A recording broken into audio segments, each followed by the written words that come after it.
Hi guys, today we're looking at a PC shooter. It's called Saviour.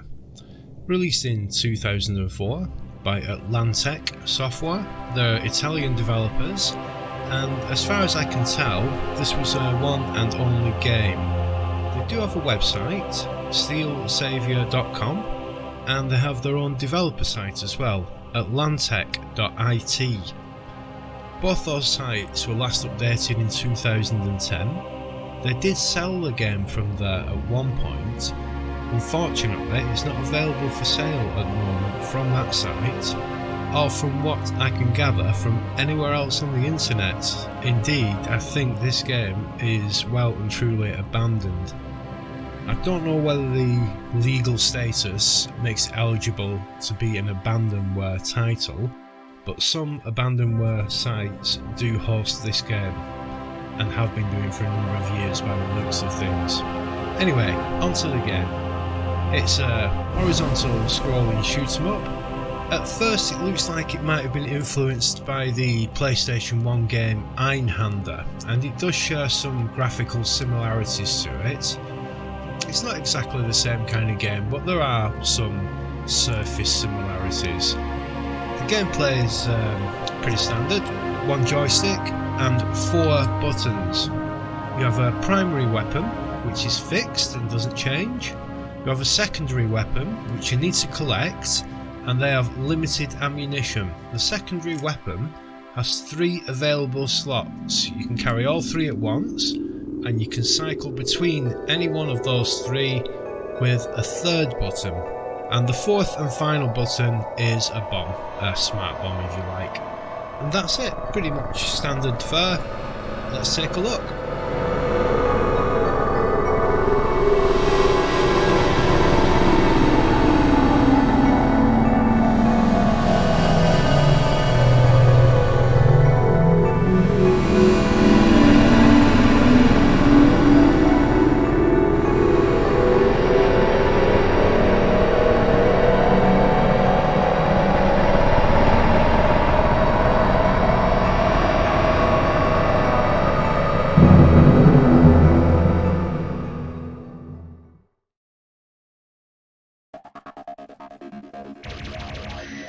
Here we are, level 1. I'm playing this on easy mode. I think it's got an easy, medium and hard mode. I do find it quite a difficult game to play if you haven't learned the levels. You really have to learn the levels. It's just not predictable enough to free fly through. It's a weapon ship. You destroy those and you get a pickup from them. If you don't destroy them quickly enough, they fire at you with a 3-way shot. They're quite fierce actually, quite a formidable opponent to you. You need to take them out whether you need the weapon or not. You can see the combos going up there on the screen. When you raise that combo multiplier, you have an increased chance of a pickup like that one there, the smart bomb. So it's in your interest to try and keep that combo going as much as possible. And get yourself armed to the teeth. You're going to need it, believe me. You'll notice that the entire playfield's rotating as well. Something that happens quite a lot in this game. And combined with the fantastic hand-drawn graphics, parallax in there, it gives it a real nice look. Weather effects, submerging to the water. Everything looks really unique to this game. It doesn't really share much with many of its peers. It is quite an old game from 2004. That means that its resolution's fixed at 640 by 480. It scales up very nicely on my monitor. Looks great on the 24-inch monitor. Doesn't look grainy or blocky or anything of that nature. It also works fine with an Xbox 360 controller, which is what I'm using at the moment. You can redefine what the 4 buttons are. However, to navigate the menus etc, you still need to use the cursor keys and the enter key. This is quite a nice enemy. Got the tail there, which is also the weapon, which comes up to shield its vulnerable head. Really nicely done.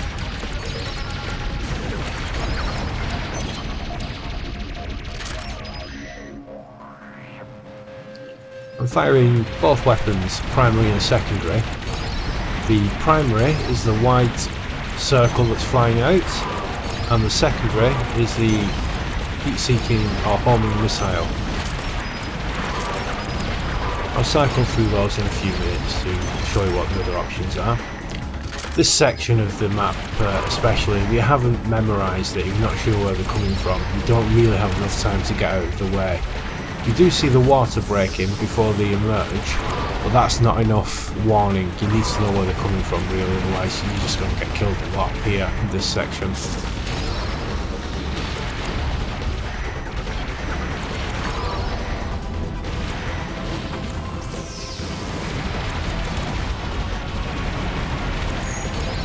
Lots of these pickups tempting you to get near the walls. That's another slight issue with the game actually. Some of the background collision isn't as refined as you might hope for. It's not very forgiving in places, and to be careful. Okay, let's have a look at the weapons. This is a three-way shot, this is a machine gun, and then back round to the homing missiles. So you just cycle through those three, or whichever ones you've got of those three, with the third fire button.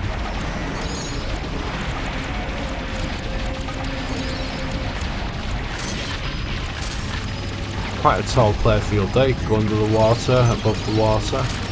Got enemies actually on the surface of the water, so it gives it three different, entirely different feelings really.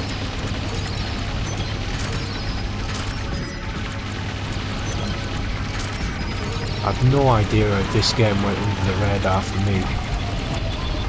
2004, and I only discovered it probably 2012, something around then. Still, it's good today in my opinion. Plays good, nice and smooth, solid 60 frames a second. Graphics scale really well. Soundtrack's pretty good.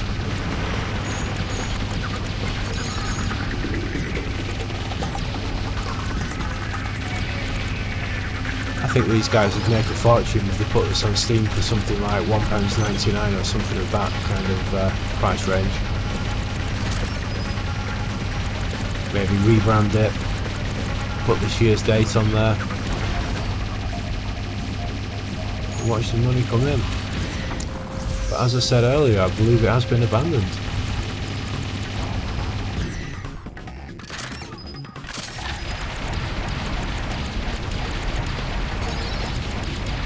The levels are really long as well. We're used to levels being over within 3, 4, 5 minutes, something like that. Forget it with this game. We're talking upwards of 15 minutes for certain levels. I think this is one of them.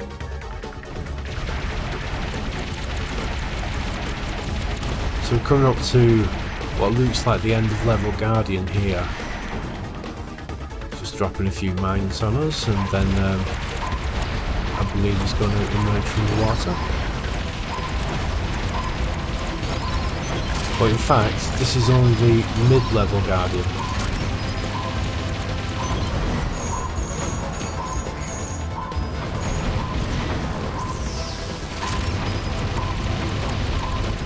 It is a nice game to memorise though, because once you have memorised it, I haven't, I used to have when I played it back in the day years ago, but when you do memorise it, you can go really far, and you know, just with a single life.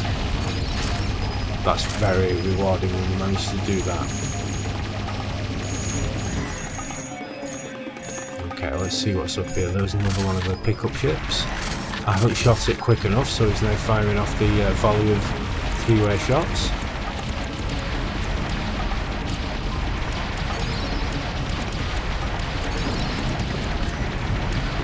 Okay.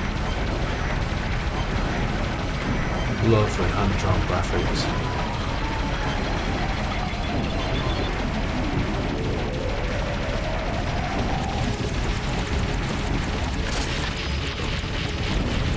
Try the machine gun there, a bit more targeted.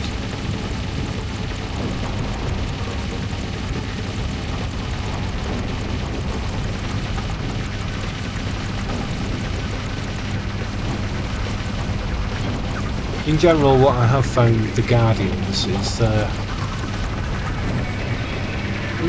can I put it?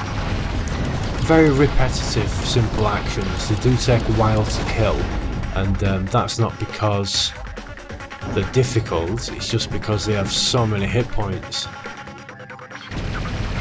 They'll do a simple repetitive routine, you'll learn that, find out where the safe spots are, and basically just keep rinsing and repeating until you manage to defeat the Guardians. They're okay, they're not the best, they're not the worst, they're okay.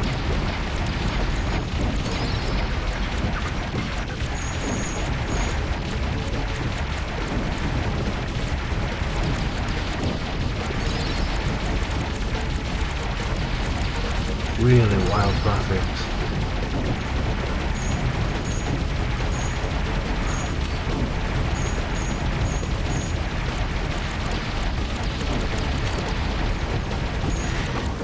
Right guys, I'm going to let it play through.